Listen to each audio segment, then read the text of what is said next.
It was the stench that brought him back.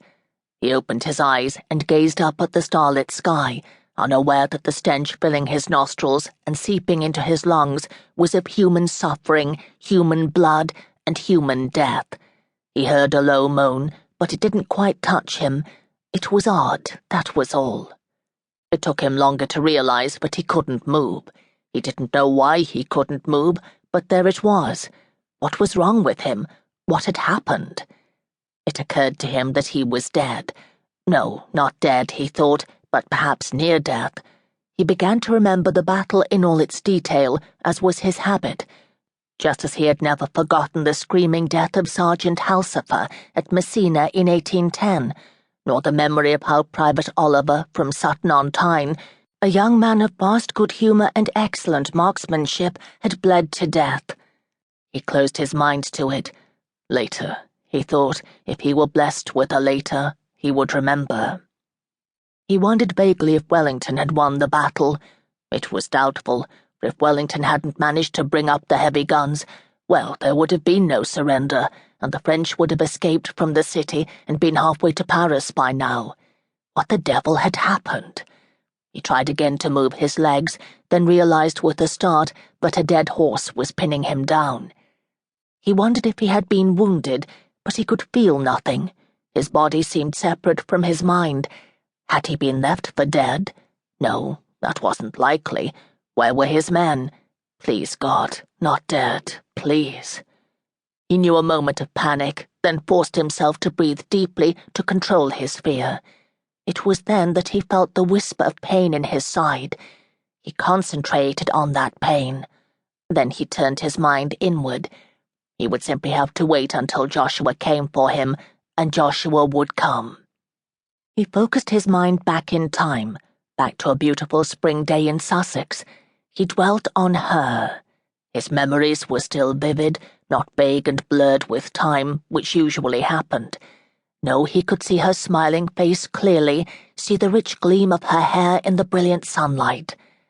Arielle Leslie, a child really, only 15 years old in 1811, and he had wanted her more than he had ever wanted anything in his life.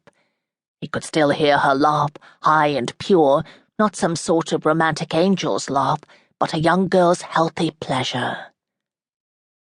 Sussex, England, 1811. He was home that May in 1811 to recuperate from the wound in his shoulder, a deep bullet wound that had left him weak from the loss of too much blood and in steady pain for weeks, but he'd survived and made it home to Ravensworth Abbey. Made it home in time to attend his brother's funeral. Montrose Drummond, 7th Earl of Ravensworth, was laid to rest in the Drummond family vault next to their father, Charles Edward Drummond, and their mother, Alicia Mary Drummond. Not that he deserved to spend eternity next to the senior Drummonds, the stupid ass. Montrose had fought a duel over a married woman and had been shot through his heart by the husband. Bloody stupid fool. It had taken him a while to realize that he, Burke Carlisle Beresford Drummond, was now the 8th Earl of Ravensworth. He remembered the day of the funeral clearly, for it was also the day he had met Arielle. He was in the Ravensworth library, the long thick draperies flung back to let in the bright sunlight. Lanny's voice was high and distraught, pitched just right to her captive audience. "What will become of me? What will happen to my poor fatherless little angels? I shall moan into my pillow so all alone. Ah, the horror of it! We shall starve. I shall have to sell myself to save my babies." From her tone, the final degradation didn't seem all that appalling. Lloyd Kinnard, Lord Boyle, was Burke's only brother-in-law, his older sister Corinne's husband. Burke grinned, watching Lloyd try to stifle his laugh. It turned into a cough. "Pardon me," he said, and earned a reproachful look from Lanny. Burke looked at his sister-in-law and wished she would shut her Cupid's bow mouth.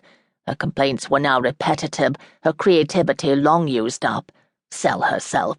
He wanted to laugh as well, but the choked look on Lord Boyle's face made him hold his mirth. Lanny had never known a day of want in her life. Surely she could not believe for an instant that he, Burke, would toss her and her babies out on their respective ears.